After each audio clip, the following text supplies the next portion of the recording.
Whether you like it or not, financial markets are one of the most important things to understand. In this video, I'm going to break down exactly why you must understand financial markets and why it's one of the most important things in the world to have a grasp of. This is according to my own research. This is based on my investment journey, not financial advice. I do have a free newsletter, which is all about financial markets. Link to that will be in the description below. The best wealth building, mechanism for most people is financial markets.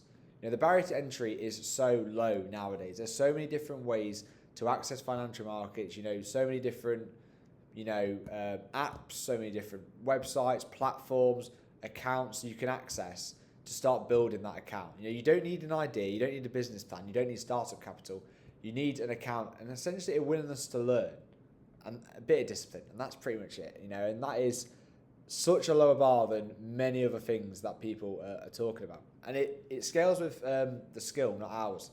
So when you understand investing in financial markets, and I would say that is a skill, it's becoming more financial illiterate. So when you understand that, it's a much more scalable skill than a capped salary. A well-developed investing approach is something that is such a great thing to have in your locker. The same process applied to a large amount of capital produces a much larger return, and the skill scales, right? So you've got to be thinking, if you're building that nest egg up and you're getting better at investing, those things are going to compound together. And it fits around your full-time job.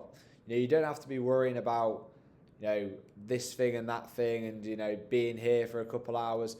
You can fit it around your life, which I think is a really good way to frame it as well. For most people who are not building and selling businesses, this is the most viable path to build wealth.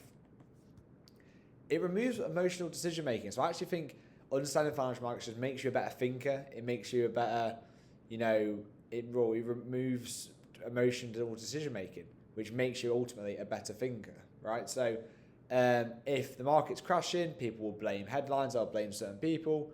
That it doesn't matter. If you understand price action, you understand whatever your process is, that it doesn't matter, right? You can look at, for me, I've related this to charts. A chart can tell you what's happening. I don't need headlines. I don't need news.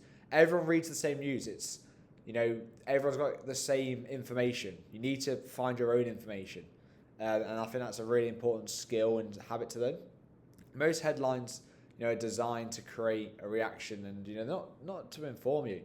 It's all about clicks. We've seen podcasts on YouTube.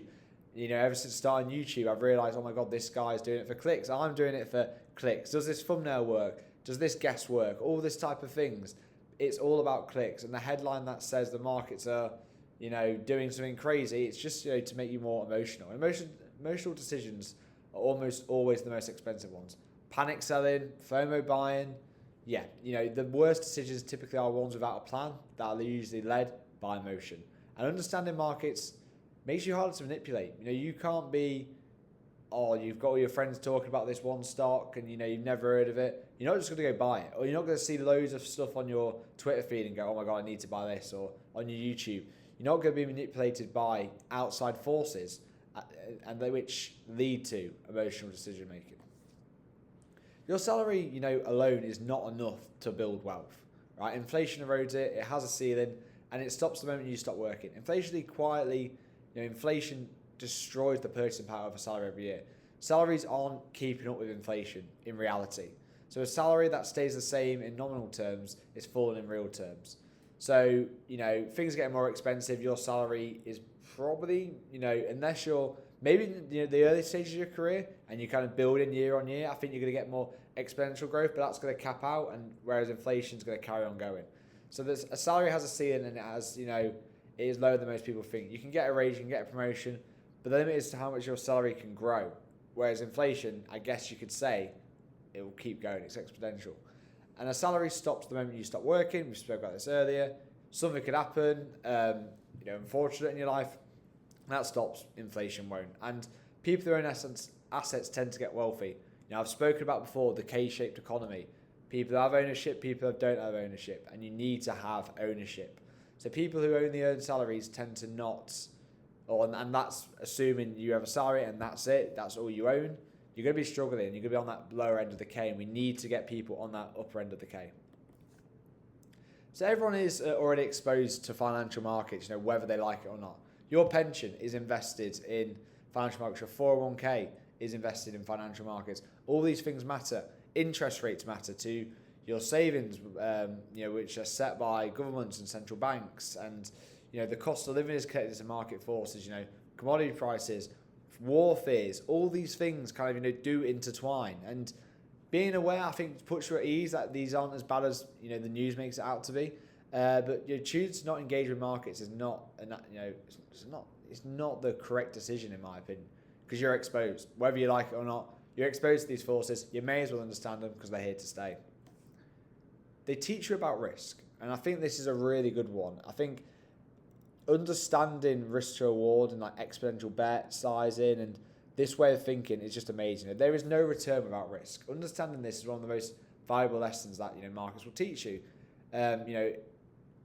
This knowledge of like, if I move company and go to this job, what's the risk to reward? You can almost view it through the lens of risk to reward in almost everything you do. If I go to the gym consistently, what's the risk to reward? The risk, I could get injured. The risk, I might burn some time. The reward, I'll get in better shape, I'll be healthier, I could live longer. Okay, cool, I'm probably going to go to the gym. Those things you can apply to almost anything. So as I mentioned there, look, risk to reward are always connected, and this is more related to the financial market stuff. Savings account with near zero risk gives you no return. An early startup with high risk can give you really good return if you're going for an IPO. So understanding this whole risk to reward thing is really good. And position sizing is also risk management.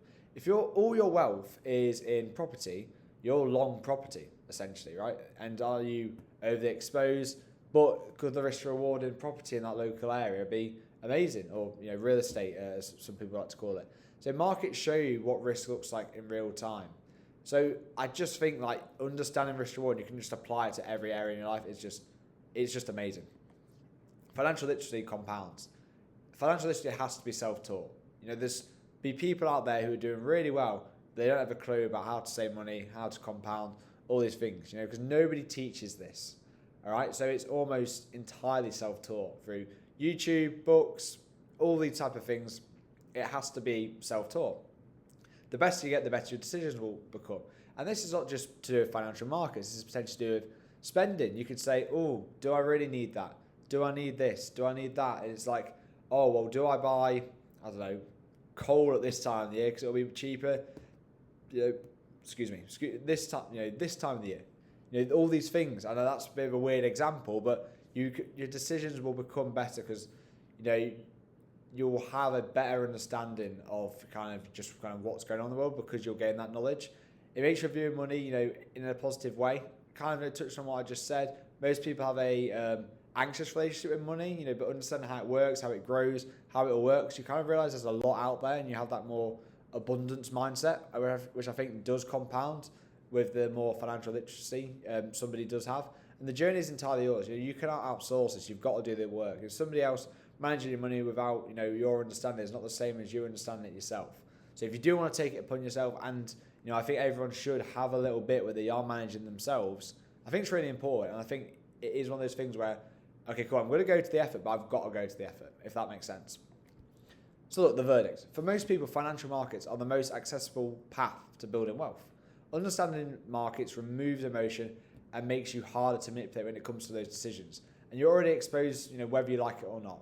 And I think to add to that, the risk to reward thing is great. You can just do it in every area of your life. This YouTube video, risk to reward. The risk is no one watches it. I waste a bit of time. All this type of things. People laugh at me or whatever. The reward is those of these, and people sign up to, my newsletter, which would be good. Link to that will be in the description. So apply these learnings, have a think, apply it to other areas of your life.